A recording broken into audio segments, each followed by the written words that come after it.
Vamos lá, vamos começar a ler a notícia, porque isso é bem louco. É bem louco. Os americanos entraram no detalhe do detalhe. Tá? Vamos lá, ó. Guerra comercial Pix. Estados Unidos reclamam de Pix e pirataria e falam até da 25 de março em investigação sobre o Brasil. A apuração aberta a pedido de Trump vai avaliar práticas em áreas como comércio eletrônico e tecnologia, taxas de importação e desmatamento. Tá? O documento que detalha a investigação comercial aberta pelos Estados Unidos contra o Brasil incluiu o Pix como uma possível prática desleal do país em relação a serviços de pagamentos eletrônicos, abre aspas. O Brasil também parece se envolver em uma série de práticas desleais com relação a serviços de pagamento eletrônico, incluindo, entre outras, a promoção do seu serviço de pagamento eletrônico desenvolvido pelo governo. A apuração a cargo da UST Hour vai avaliar práticas do Brasil em áreas como blá blá blá, beleza, desce. Sob o comando do presidente Trump, eu abri a investigação sobre os ataques do Brasil às empresas de rede social americanas e outras práticas comerciais injustas, disse em nota Jameson Greer. O documento cita também a Rua 25 de Março, tradicional polo de comércio, para praticar supostas falhas na proteção. Para o West Hour, a 25 de Março permanece há décadas como um dos maiores mercados de produtos falsificados, apesar de operações direcionadas para a área.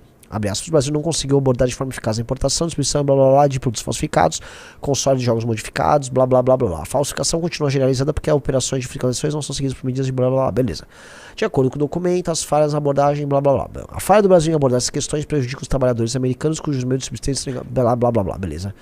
A ativação comercial tem potencial de gerar danos adicionais à economia brasileira. A iniciativa traz riscos e novas sanções, beleza. Vamos lá.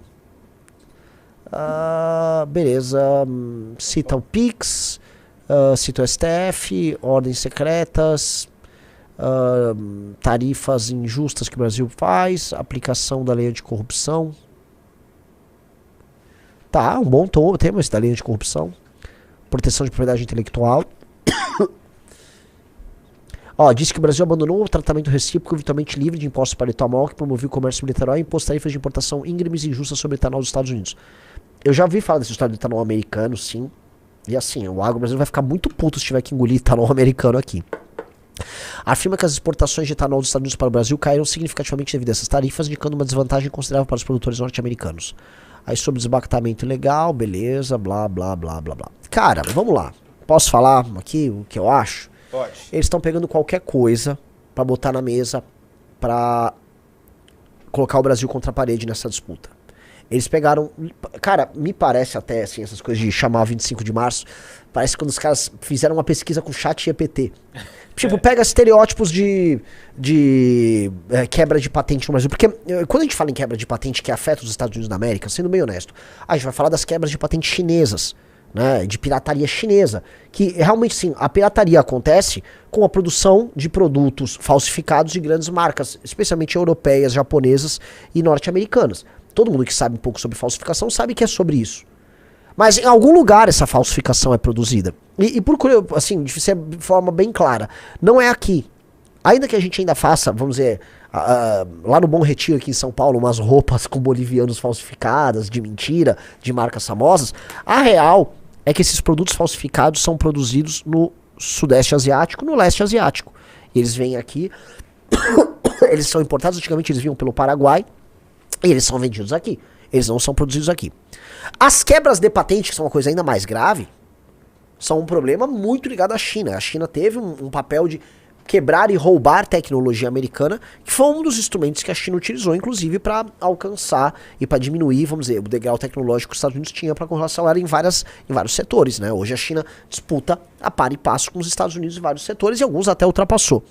O Brasil, falar que o Brasil tá nesse jogo chega a ser ridículo.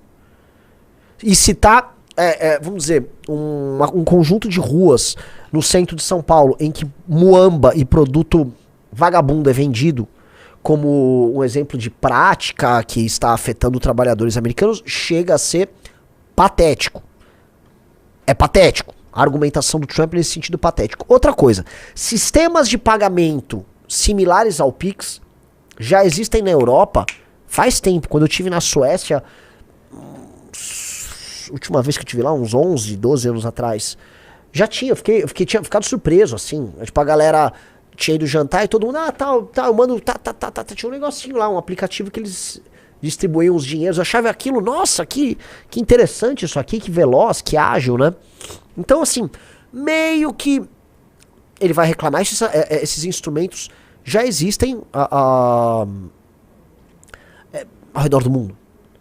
Então, algumas coisas pra gente botar aqui, a gente vem acertando sobre esse conflito, meio que a gente vem acertando praticamente tudo, tá? Eu não, pelo menos, eu não me sinto, não me lembro de ter errado na análise sobre esses temas, tanto naquela live quanto as lives que eu fiz, então peço até pra vocês que estão aqui no chat, falar, Renan, você errou em tal coisa, porque eu não me lembro por enquanto a gente ter errado.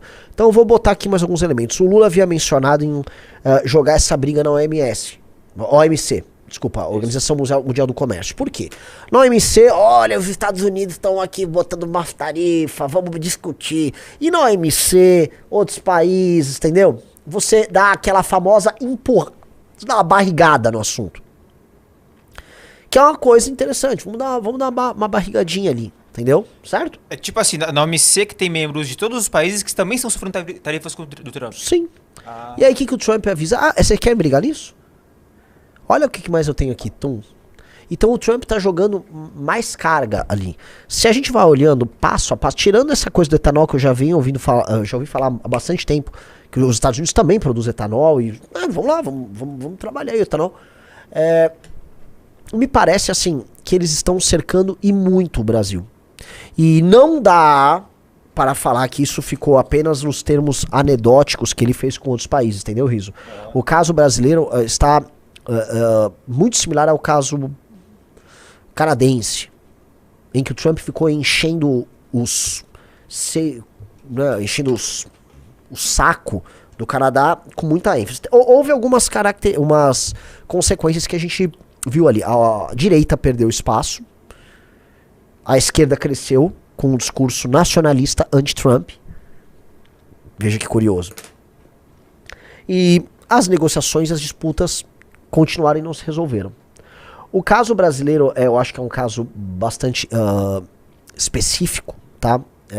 E eu acho importante a gente trazer, porque me parece que, dado que nós adotamos uma posição com o Lula, claro, de porta-voz do BRICS, e inclusive de pentelho, de ficar entrando em todas as divididas possíveis para atrapalhar negociações norte-americanas. Por exemplo, os Estados Unidos tinham uma postura muito pró-Ucrânia na questão da guerra Ucrânia-Rússia, e o Brasil, quando estávamos no governo Biden, ficava enchendo os culhões do governo americano. Mesma coisa na questão israelense, mesma coisa em qualquer questão que o Lula podia. Quando teve a questão do Petro agora na Colômbia, sobre a devolução de imigrantes ilegais, o Lula já correu para se pronunciar. O Lula aqui é o penato sobre tudo. E sabe o que me parece? Sabe o Brasil é aquele amigo baixinho, né, meio fraquinho, tal, vai sair! Que tá com um amigo grande, tem um chinês bolado, e o Brasil, é isso aí, vai todo mundo a merda, só vai sair, é isso aí! Aí beleza, né? E aí os Estados Unidos, tipo, mano, que é aquele cara lá? Tá, realmente você quer brigar? Aí uma hora, né, o coisa chegou, os Estados Unidos chegou, né? Aí o Brasil vai fazer o que? Vai olhar pra China, a China tá assim, ó.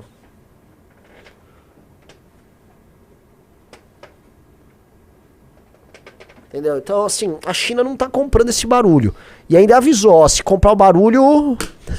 Então, assim, o Lula, né, que sempre se achou brilhante nessa política externa, o Lula tomou na tarraqueta em termos negociais com os Estados Unidos. Então, eu vejo em termos negociais pro Brasil, o Brasil numa armadilha, uma puta de uma armadilha. Dito isso, no curtíssimo prazo, o Lula irá se beneficiar de alguma bonança por estar enfrentando a grande potência. E toda briga assimétrica gera um sentimento de pertencimento. Então, como há uma briga assimétrica com uma nação muito maior, com um presidente que tem uma postura que soa arrogante para, especialmente, pessoas de terceiro mundo, é natural que você, enquanto presidente de um país de terceiro mundo, alvo disso, você se coloque como vítima e gere algum tipo de solidariedade nacional. Então houve essa notícia aí, ó, Atlas/Bloomberg, a aprovação de Lula tem alta pós-tarifário de Trump. Isso significa muita coisa? Eu acho que não significa muita coisa, eu não acho que isso representa a salvação do Lula. Não acho. Novamente, grandes previsões em termos políticos se confundem com sorte e acaso, e eu acho que todo mundo que quer fazer muitas previsões acaba pagando mico, tá? Eu não acredito tanto em grandes previsões, mas pequenas previsões a gente consegue fazer. Essa é uma pequena previsão que era possível de dar uma cravada ali. Eu não acho que isso sustenta no longo prazo, caso, em termos econômicos, a gente tenha problemas. E, independente do tarifaço, o Brasil terá problemas econômicos. Simplesmente porque a famosa crise econômica, por conta dos nossos preceitos fiscais, ela vem. Né? Inclusive, eu não sei se o Riso consegue achar, mas tá rodando no Twitter uma entrevista que o Marcos Lisboa, que o brilhante Marcos Lisboa, vulgo Diabo Loiro, ele deu, já avisando assim, a gente tá num clima 2013, no sentido de muita mentira, muita enganação, vamos colocar muita fraude fiscal por parte do governo. Então é um governo que perdeu completamente a credibilidade e vai vir merda aí. Agora, nesse curtíssimo prazo, o Lula vai surfar, então as pesquisas estão captando essa surfada do Lula. E eu acho que será uma surfada efêmera que ele vai tocar, tá? Falo isso muito humildemente, não cravo nada, mas acho que ele vai dar uma surfadinha, e com essa surfadinha ele vai tentar ir empurrando o governo dele pra frente como dá. Só que o impasse é gigantesco. O impasse é gigantesco e neste momento, tá? Eu vou falar uma coisa que é difícil de... Nesse momento, a gente tem que perguntar como nós, enquanto grupo político que somos sérios e que queremos o melhor pro nosso país, o que nós queremos. Porque se for pegar o grupo político da família Bolsonaro, eles estão claramente no quanto pior melhor e eles, de fato, eu vou ser bem honesto, de fato, Eduardo, Paulo Figueiredo, Alan dos Santos, o Kim Paim, eles querem tocar, vamos dizer, duas coisas. Talvez eles realmente, aqui eu vou dar um crédito de honestidade intelectual para eles. Talvez eles achem realmente que essa é uma luta que vale a pena ser lutada e que o Brasil precisa fazer uma espécie de uma revolução tocada de fora pelo Donald Trump. Eu acho que eles estão numa caixa de ressonância em que eles falam para pessoas do universo meio boomer deles, então eles ficam girando em falso dentro do mesmo público, e aí eles ficam ouvindo as mesmas pessoas e eles acham que o Brasil é isso, e quem não está na bolha deles fala, cara, o mundo real não está nessa vibe, mas eu acho que eles estão presos nessa caixa de ressonância sim. E dois, eles precisam desesperadamente evitar o fim do Bolsonaro, e eu acho que esses caras, né, vou trocar Eduardo e companhia, já entenderam que o fim do Bolsonaro consiste no pai dele, Jair, tá muito mal das pernas, ele tá muito doente, muita gente fala que ele está moribundo, eu não vou ficar falando nesses termos, acho até feio falar que uma pessoa enferma tá nesses termos, então não vou tratar assim, mas muita gente fala, ele vai morrer e tal, mas ele muito provavelmente será preso. Ele será preso e o legado político vai ser repartido em uma série de pilantras, e todo